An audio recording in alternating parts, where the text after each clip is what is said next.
Yeah, we should be live on YouTube, on Memories.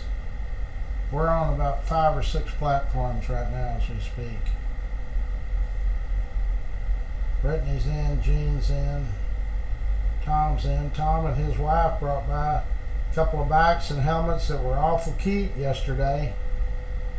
And as we were talking, they said, what size do we need? Any size. Tricycles, training wheel bikes, bigger bikes, whatever. We just need bikes. Bikes, toys, and helmets. We haven't had, I got a notification that we had some toys or helmets delivered yesterday evening after I'd already left to the main office over there. So, but we're getting closer to the deadline, and we need to get this stuff lined up. Gene's in, Marquita's in. So this year I hope will be our largest giveaway that we've ever had. The standing number is 890, and that was in 840. That was in 1989, and I didn't have probably any of y'all. I had my detail customers, which I still have detail customers from 35, 40 years ago that still bring details to me. Their sons and grandkids do. Anyway, so we only had the car dealers in Fort Worth and Classic Auto Detail Shop customers. And word of mouth. The internet was just coming on the horizon. I had not started Fort Worth Memories yet, but I had started the museum. I've had the museum in some form 44 or 45 years. Brittany says hers were delivered yesterday. Good. We need toys and helmets. Bikes are coming. Now something else we need, I'll check with our comptroller this morning, but we needed $15,000 as of Friday to purchase another 300 bikes. And we've only got till, not this Friday, but next Friday to do it. We need to have it done by next Friday, which is what?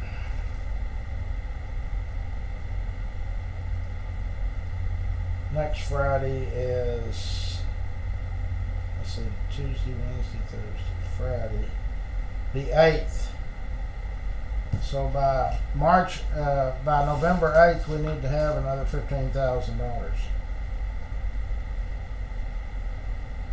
Which I hope we by then should have the 5,000 from, it's 3 games to nothing. Dodgers. We should have. Good morning. Good morning. Yay. See, am I live on YouTube? You got the button lit. That looks good. I'll check on the actual stream. Hang on. If we get the 5,000 from Sid Richardson Foundation, then that brings us down to 10,000 that we need by Friday the 8th. Friday, November the 8th.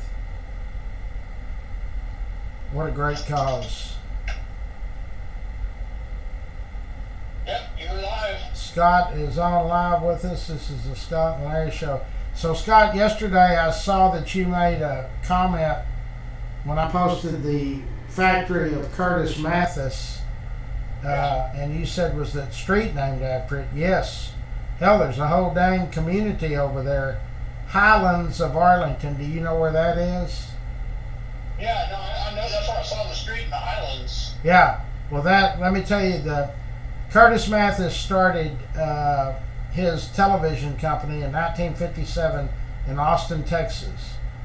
At some point, they moved to Arlington, Fort Worth, Tarrant County, and his famous slogan and I'm old enough to remember it.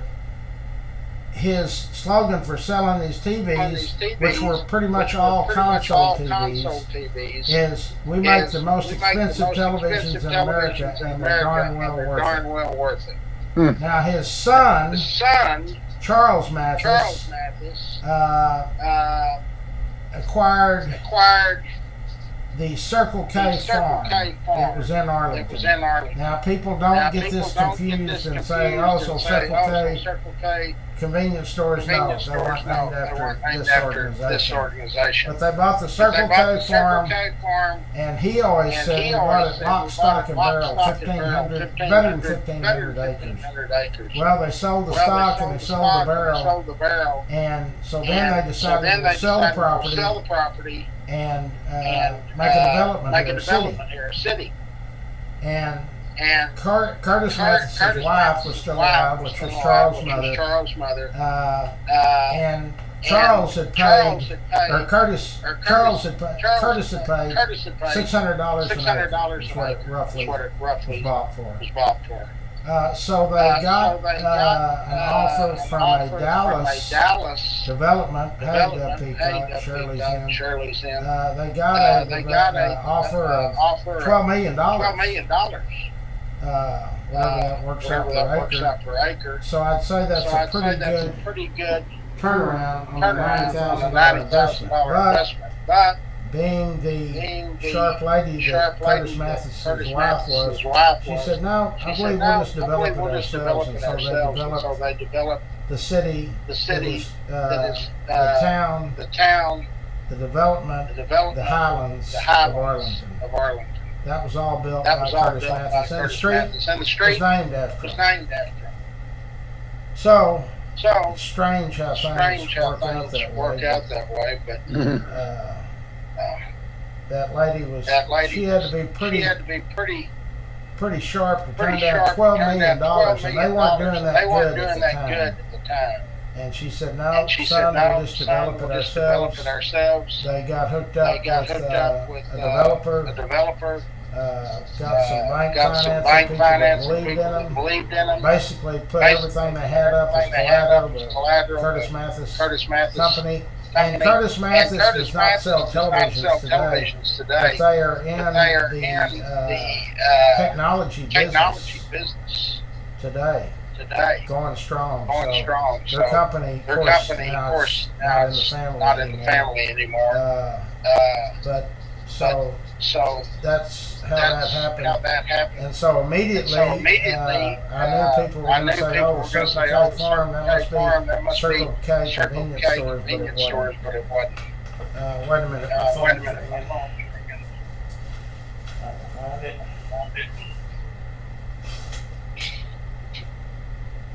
Okay. Here's our favorite lady. Let's see, Brittany. We didn't charge her anything yesterday. That was a freebie. So she's at 20, 20, and 20, and had to be delivered tomorrow. Super.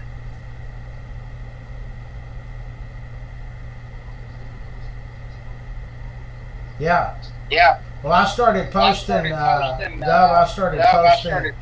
pictures of back in the day, the factory.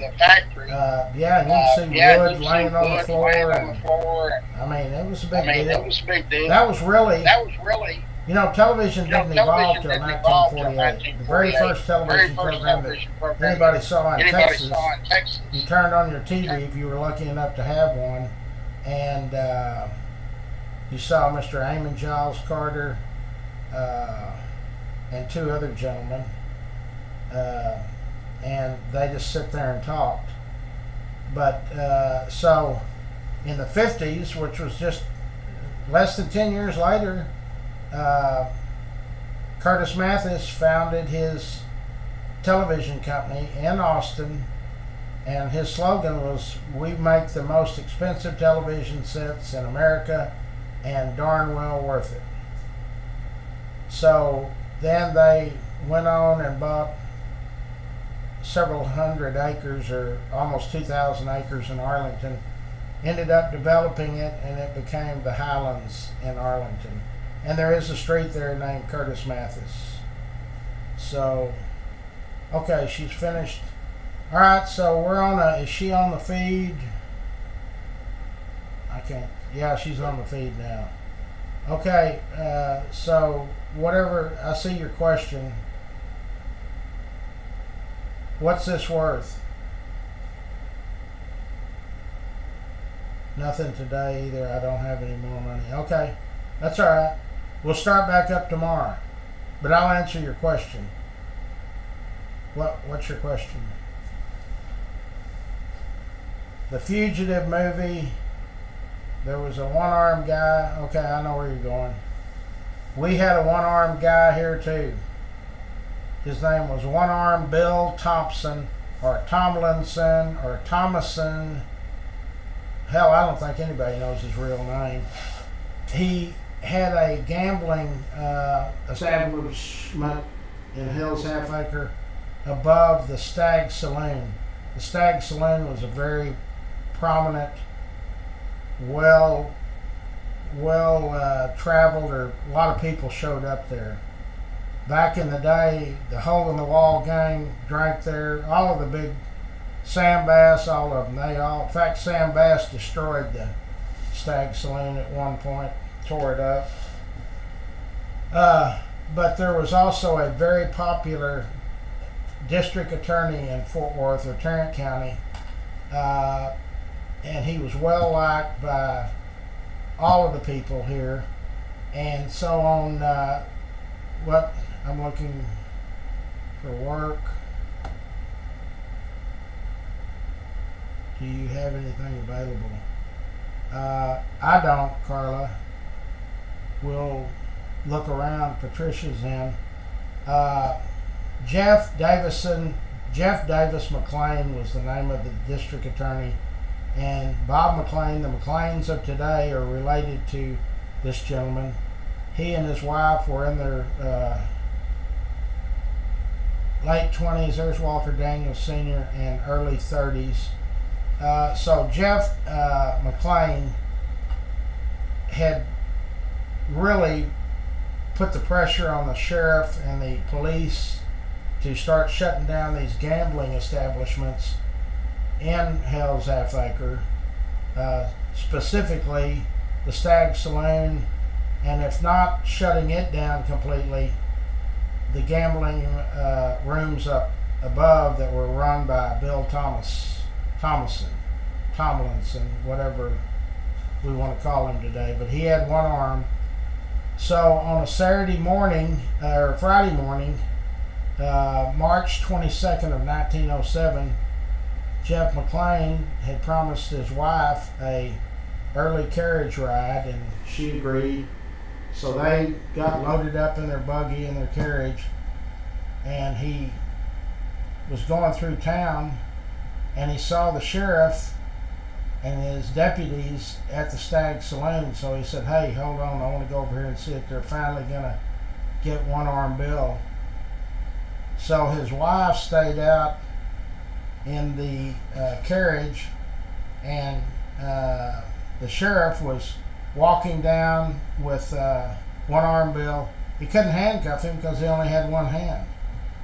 There were 7 of his deputies there, and so Jeff McClain walked right up to One-Armed Bill and said, "I told you, you SOB, that I was going to have you arrested and put you in jail." And One-Armed Bill grabbed the sheriff's gun from his holster and turned around and shot Jeff McClain, the district attorney. They immediately, all hell broke loose, as you can imagine. One-Armed Bill actually escaped. They took the district attorney, Jeff McClain, to the drugstore next door, and of course he was dead on arrival.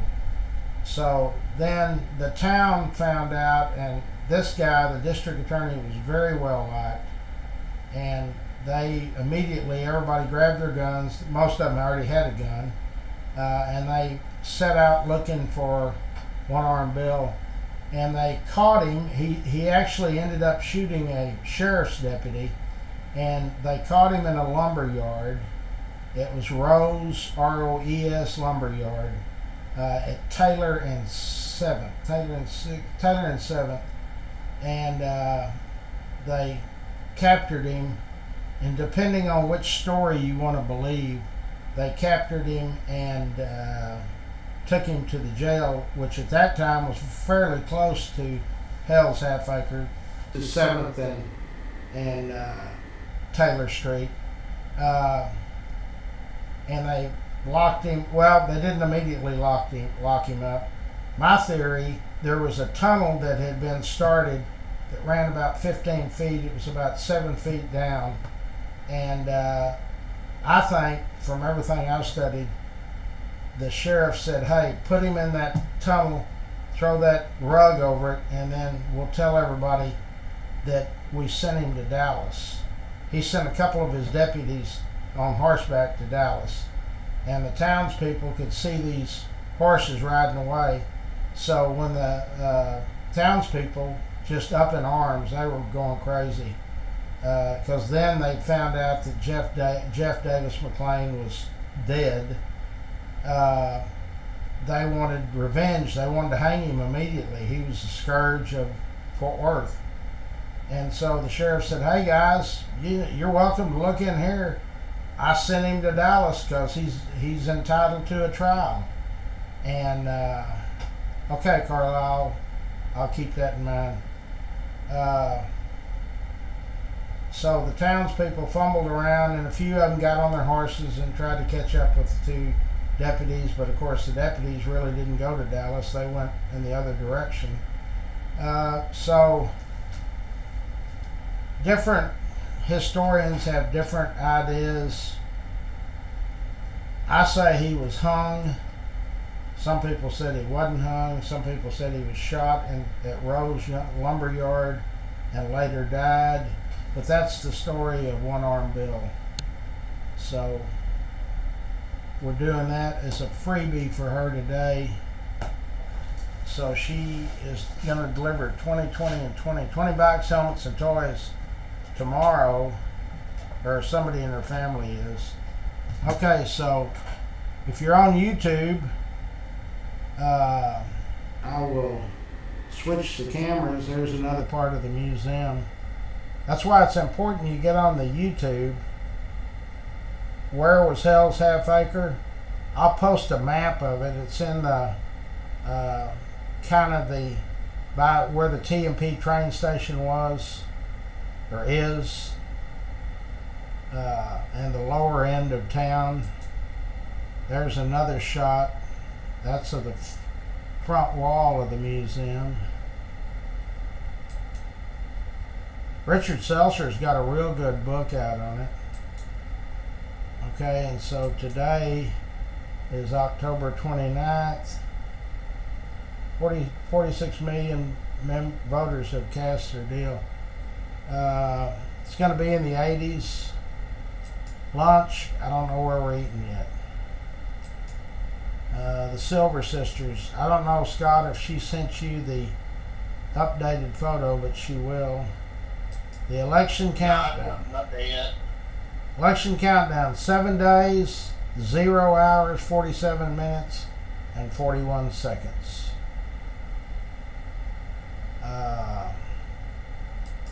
Okay, if you're looking for old pictures, one-of-a-kind stuff, I've got them. I am writing a book. It's called Memories. There's the flyer for Larry's Kids. We need to be saying prayers for basically everybody on the planet that I see. Walter Daniels Sr., he needs a miracle. Prissy, Renee, Michael Resendez, his mother, is in the hospital doing better. Marilyn, basically all of us.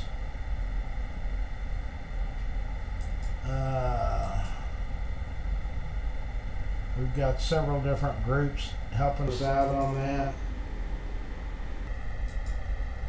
Winstead Paint and Body, Techstar Pools, these are our sponsors. These are folks that help make all of this work.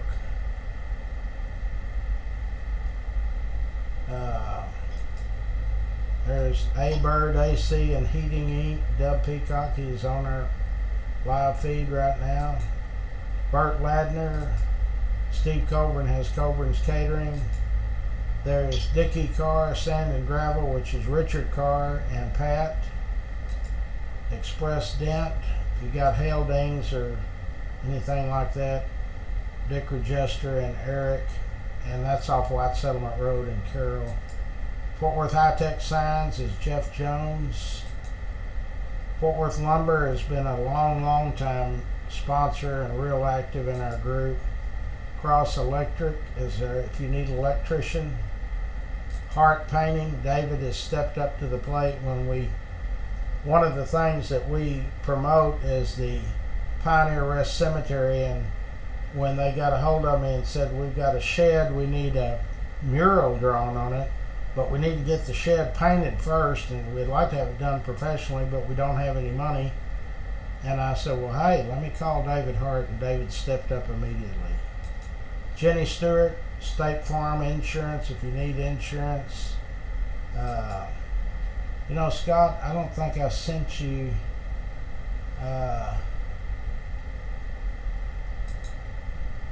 Crawl Insurance. I will, though. I'll send you. Yeah, send it on, man. Old South Pancake House, Rex Benson, K Ranch Roofing, Jorge and Bree, Optimus Club of Fort Worth. They provide us a tree. We'll be getting a tree probably the day after Thanksgiving, or yeah, usually that day. Passport Getaways, if you're planning a trip, those folks can plan it for you. Qualified Tree Care, they do everything with trees. Fabulous stuff. Charlie Guerin, Railhead Barbecue. Rains Plumbing, if you need a plumber or anything related to plumbing, they're the folks. Rex Benson's Bar and Grill. Rex is gonna get that thing opened here real quick, short order. Schwartz, Jerry Schwartz and Hanson Architects. Techstar Pools, already said. Windstar and A Bird AC. Burt Ladner Realtors. That takes care of all of that. What else are we doing? I don't know where we're going to eat yet. We'll get it figured out, though. So anyway, that's a real interesting story about Curtis Mathis. I'd like to know if anybody in the family knows what prompted him to move from Austin to Arlington, or to Tarrant County. I'd like to know that. Okay, that's kind of wrapping up the morning show. Scott, you got anything to add? I don't have anything today. Don't forget, if you need any kind of website or anything technical, Scott's the guy. He's a lot cheaper than these people that you look up and they tell you they're going to do this and that. Scott actually does it at a cheaper price. So that's one thing about Memories, is we scratch each other's back, we help each other, and that is what we're all about. This is our 38th year for the bike giveaway. 2 more years. 2 more years. 4 years. It's hard to believe it's been that long. I can actually. I'm trying to find pictures of the first, second, and third year. There were Polaroid stills. And I had a photographer about the 5th or 6th giveaway that came down there, and I swear I've got those photos somewhere, but I'm gonna find them. One of the photos got me and Jack Williams and Charlie Hillard together. Me and both David Brothers, David and Bill. Me with Dub Shaw and probably Willie Scrasick. But that's all I had back in the 80s was the car dealers and my detail customer. I had the museum It was downtown. We were next to the Firestone. In fact, I was the last person to rent the Firestone before it became apartments. So, but I will find those photos. I've got two of my kids looking. I've got so many warehouses. I've got over 57,000 photos. So we'll find them though. So help us out. We need toys, bikes, and helmets. You can order them online. You can get those helmet sets. I believe Brittany said they were cheaper than $6.99. That gets you the helmet, the elbow pads, the knee pads, and some other pad. I don't know where it goes. But we need toys. We're not getting very many toys. You can go to Five and Below and get those earphones that are. They light up and all that stuff. There's a lot of balls, basketballs, footballs, soccer balls. You can buy them for $5 each at Five and Below. That makes a great deal. You know, we've loaded a bike and a helmet in the car and given them a toy, and you pitch a football in there, or a soccer ball. So just anything to make these children's day on December 14th of this year a memorable day. Yeah, let's see. I got to figure that out this morning. Anyway, I will be back probably about an hour and a half. So, Scott, you can stop the streaming on